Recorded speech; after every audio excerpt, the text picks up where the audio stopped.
Hey everybody, in this lecture हम लोग बात करेंगे बैंकिंग के बारे में. Okay, so this is lecture 4 and we are going to take the fourth dose of economy. ठीक है, so let's get started. Basic में बताता हूँ आपको बैंकिंग का क्या है कि bankings are the financial institution. ठीक है, अब फाइनेंशियल इंस्टीट्यूशंस क्या होते हैं? एफआई. ठीक है, ये वो इंस्टीट्यूशंस होते हैं जो कि ट्रेडिशनल लेंडिंग में और डिपॉजिट में डील करते हैं. बेसिकली पेमेंट सेटलमेंट सिस्टम इनके पास होता है.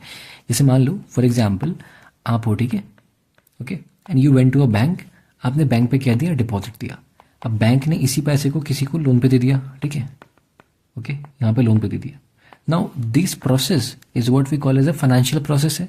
इस फाइनेंशियल ट्रांजैक्शन में जो भी आपके इंस्टीट्यूशंस होते हैं उनको फाइनेंशियल इंस्टीट्यूशंस कहते हैं. Banking is one of the such financial institutions. Simple भाषा में बताऊं तो बेसिकली बैंक्स वो होते हैं जिसमें डिपॉजिट भी करा सकते हैं आप, और बैंक्स लोन भी देती है, वहां से आपको लोन भी मिल जाएगा, तो उसको बैंकिंग कहते हैं. और इसको टेक्निकल वर्ड्स में बोलूँ तो ये पेमेंट एंड सेटलमेंट सिस्टम जो होता है वो बैंक्स के पास ये करने का मैकेनिज्म होता है. पेमेंट को सेटल कर सकते हो आप, किसी ने डिमांड ड्राफ्ट दिया वो सारा कुछ सेटल कर सकते हैं. ओके, अब नाउ कमिंग की हम लोग किस तरीके से पढ़ेंगे. First of all will talk about कि बैंक्स के टाइप्स क्या क्या है. ठीक है, we are talking only about कि प्रीलिम्स में क्वेश्चन कहाँ कहाँ से बनेगा. तो पहला है कि बैंक्स के टाइप्स क्या क्या होंगे. ठीक है, दूसरी चीज़ हम देखेंगे कि बैंक का हिस्टोरिकल टूर, कि किस तरीके से बैंक्स में क्या इंपॉर्टेंट डेट्स हैं हमें याद रखने. ऐसे डेट्स तो बहुत सारे आपको देखने मिलेंगे, but we'll talk only about the important dates. ठीक है, जो कि एग्जाम में आने की प्रोबेबिलिटी है, एंड आई गेस एक बार पीवाईक्यू बहुत पहले आया हुआ भी है. Okay, now functions of RBI की, आरबीआई का क्या फंक्शन है, this is also very important for the exam. ठीक है, what ever I am covering ये एग्जाम के लिए बहुत इंपॉर्टेंट है. ठीक है, सो लेट्स गेट स्टार्टेड. पहला है कि टाइप्स ऑफ बैंक. बैंक का टाइप क्या क्या होता है. The first type is your commercial bank and the second is your cooperative banks. Okay, commercial और कोऑपरेटिव में क्या फर्क होता है? देखो कुछ खास फर्क इसमें ये है ना कि कोऑपरेटिव बैंक जो होते हैं ना वो कोऑपरेटिव स्ट्रक्चर में वर्क करते हैं, राइट. एंड जो कमर्शियल है, नाम से लग रहा है कमर्शियलाइज्ड है, these are there to make profits. But cooperative का जो मेन मुद्दा है ना वो एम्पावरमेंट है.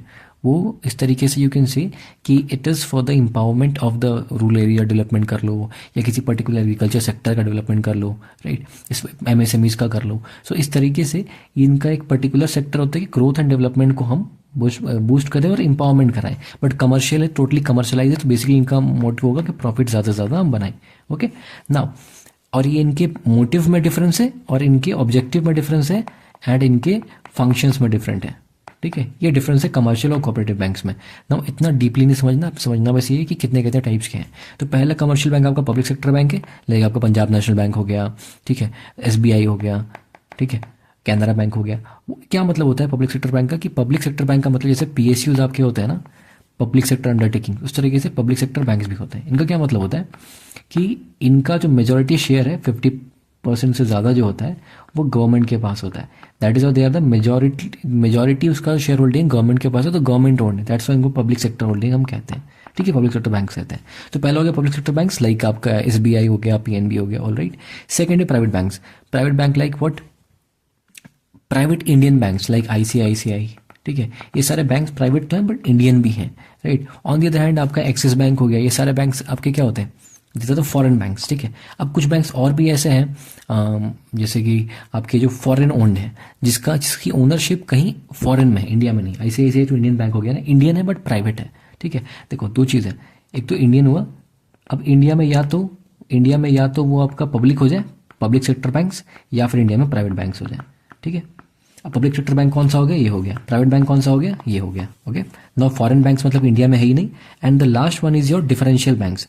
डिफरेंशियल बैंक्स क्या होते हैं? ऐसे बैंक्स जो कि ट्रेडिशनल बैंक से अलग होते हैं, like regional rural banks, local area banks, payment banks. इन सब के बारे में हम डिटेल में पढ़ेंगे. Okay, then will talk about the cooperative banks. क्या क्या होते हैं? अर्बन कोऑपरेटिव क्या होता है, स्टेट कोऑपरेटिव क्या होता है, पीएसीएस क्या होते हैं, डिस्ट्रिक्ट डीसीसीबी क्या होता है. ठीक है, तो इन सब के बारे में हम बात करेंगे. डीसीसीबी पे क्वेश्चन भी आ चुका है यूपीएससी में. ठीक है, सो लेट्स गेट स्टार्टेड कि कैसे करना है.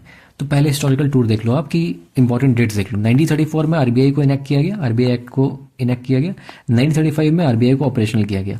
तो एक्ट में इसको कहा कि आरबीआई बनेगा, यहाँ से ऑपरेशनल किया 1935 में. 1935 में शेड्यूल 2 ऐड किया गया. शेड्यूल 2 का मतलब क्या होता है? Schedule 2 is a very important schedule in the RBI act, कि जिस बैंक को शेड्यूल 2 में एक्ट किया गया है उन सारे बैंक्स को हम क्या कहते हैं? शेड्यूल बैंक्स कहते हैं. आपने नाम सुना होगा शेड्यूल बैंक्स बहुत ज़्यादा. ठीक है, तो शेड्यूल बैंक्स कौन से होते हैं? जो कि आरबीआई एक्ट के शेड्यूल 2 में होते हैं, उनको हम शेड्यूल बैंक्स कहते हैं. ओके, देन इसके बाद 1935 के बाद आया आपका 1949 में banking regulation act. Banking regulation act क्या करता है कि बैंक्स को रेगुलेट करने के लिए जो एक्ट बनाया गया उसको कहा गया banking regulation act.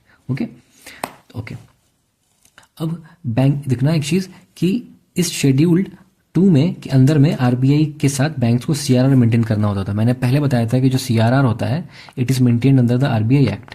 On the other hand जो एसएलआर होता है, मैंने एक लेक्चर में बताया हुआ है आपको सीआरआर एसएलआर के लेक्चर में कि जो एसएलआर होता है which is maintain under what act, B banking regulation act. एक और चीज में बताई थी कि एसएलआर पे क्या होती है, लिमिट सेट होती है 40% की, बट आपके सीआरआर पे कोई भी लिमिट सेट नहीं होती, आरबीआई कुछ भी कर सकता है। ओके नाउ फिर 1955 में क्या हुआ, बैंक्स का नेशनलाइजेशन हो गया।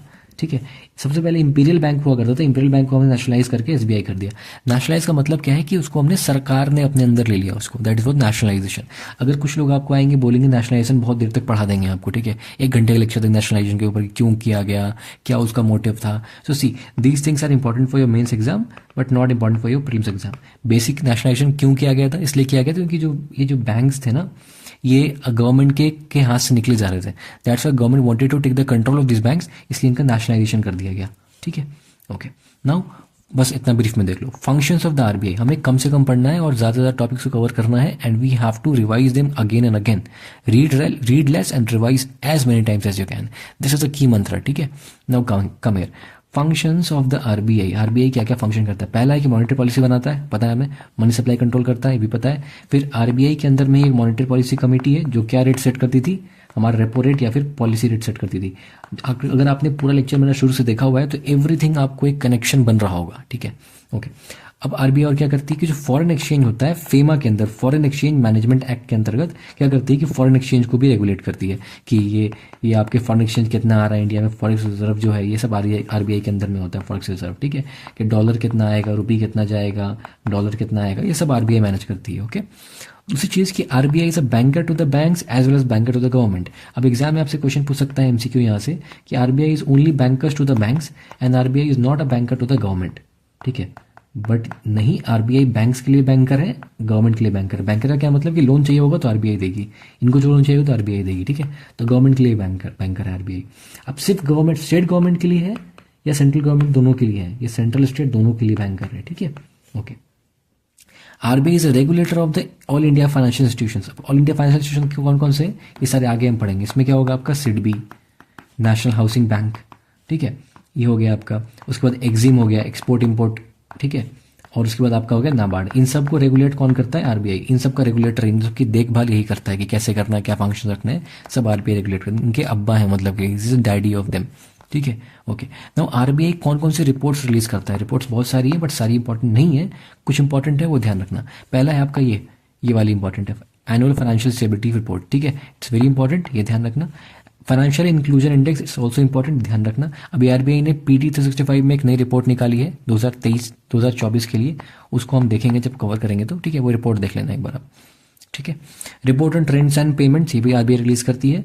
कंज्यूमर एक्सपेक्टेशन सर्वे, मतलब ये वाला बॉक्स याद कर लेना, अगर आराम से हो जाए, करना तो पूरा कर लेना बट ये वाला एकदम जरूर से कर लेना। ये जो 4-5 रिपोर्ट है इनको आराम से कर लेना। ठीक है, अच्छे से। Okay, so this is about your RBI कौन कौन सी रिपोर्ट रिलीज करता है। ओके, इन सबको एग्जाम के लिए these are the important things, इनको क्रैम करना ही पड़ेगा यार, उसका कोई रास्ता नहीं है। ठीक है, okay. So this is all about in the first all about these banking things in the lecture 4.1. ठीक है, हमने कवर क्या किया, बैंक से क्या टाइप्स थे, हिस्टोरिकल टूर देखा, किस तरीके से इवॉल्व हुआ है बैंक। ठीक है, 1955 में नेशनलाइजेशन हो गया बैंक का, फिर आरबीआई सबसे पहले बना था। ठीक है, इंपीरियल बैंक को एसबीआई में कन्वर्ट किया हमने। फिर हमने आरबीआई के फंक्शंस देखे कि बैंकर्स टू द बैंक है, और क्या क्या फंक्शन देखा हमने कि मॉनेटरी पॉलिसी करता है, फेम ऑफ फॉरेन एक्सचेंज को मैनेज करता है, अपने फॉरेक्स को मैनेज करता है, बैंकर्स टू बैंक से बैंकर्स टू गवर्नमेंट भी है, and all India financial institution का रेगुलेटर भी है।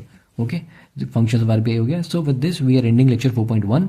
रिपोर्ट एक बार ध्यान रख के आप इसको याद कर लेना, and we will meet in lecture 4.2। Alright, till then take care, bye bye, Godspeed. And also if you liked our content, I would really appreciate if you join us, and you can also join us on the Telegram for more notes and more updates. Okay, bye bye.